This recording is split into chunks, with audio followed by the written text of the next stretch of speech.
Now let's look at special right triangles. There are two right triangles that we consider special.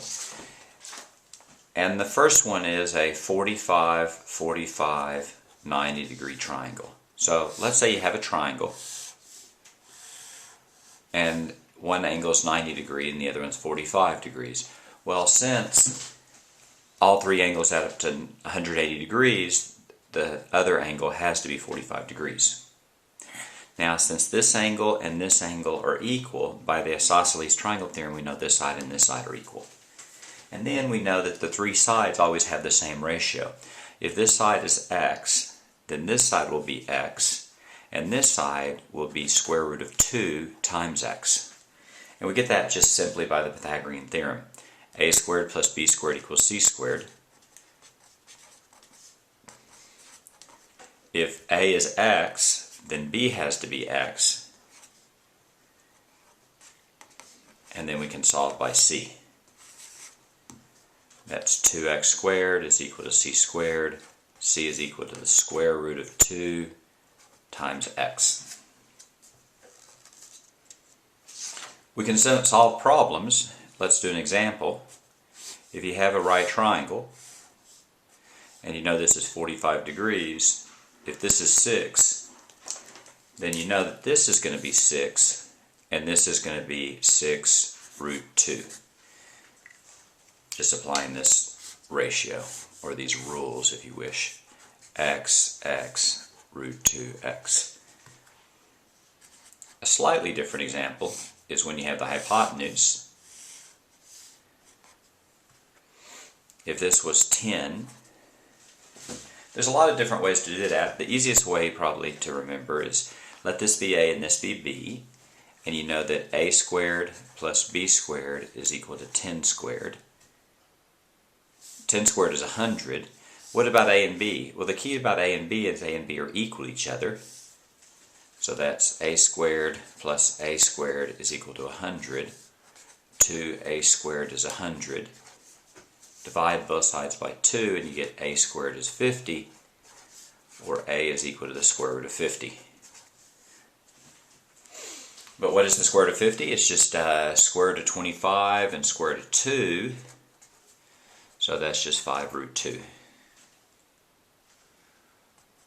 And that's 5 root 2, 5 root 2.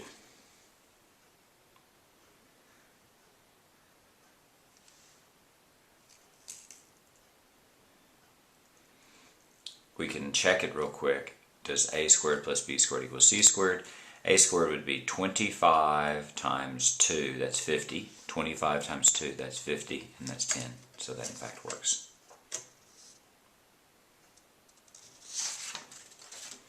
The second special right triangle is a 30, 60, 90.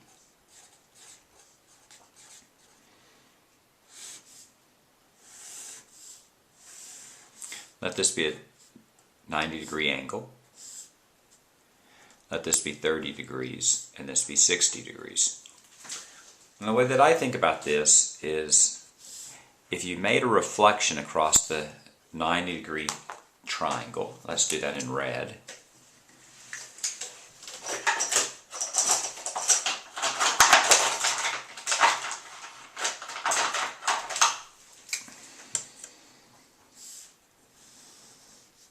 Then this is 30 degrees, this is 90 degrees, and that's 60. Now if you look at the entire triangle, you have a 60, 60 degree triangle, which means this is isosceles. Let this short side be x.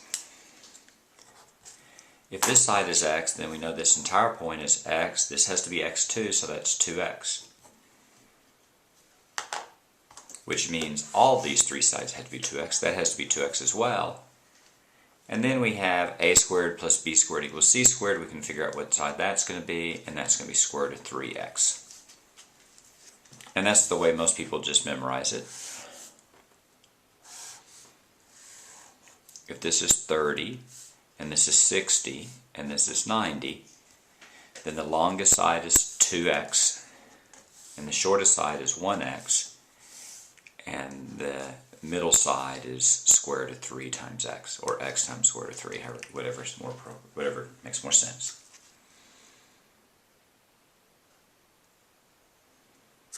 So I would memorize this, x, 2x, square root of 3x.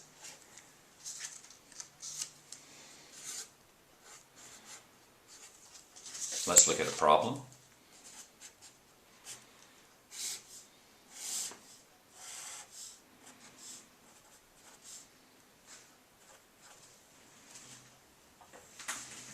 Let's find the other two sides.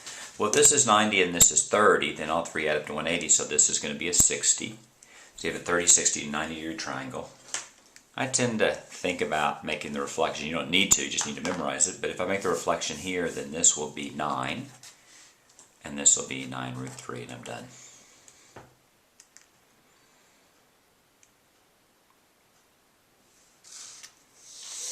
Let's do a slightly more difficult problem. Let's say you have a 30, 60, 90 degree triangle. Let's put the 30 degrees here. These triangles are not drawn to scale. And then let's think about when we would have this side here. Let's say this side here is going to be 4. Well, I know this is going to be a 30, 60, 90 degree triangle. And I know that the general rule is x, 2x, root 3x, right? That's the rule in a sense that I memorized. Here it doesn't apply directly. Here I have to make the reflection here, right? This is 30, 90, 60. This is going to be a right triangle.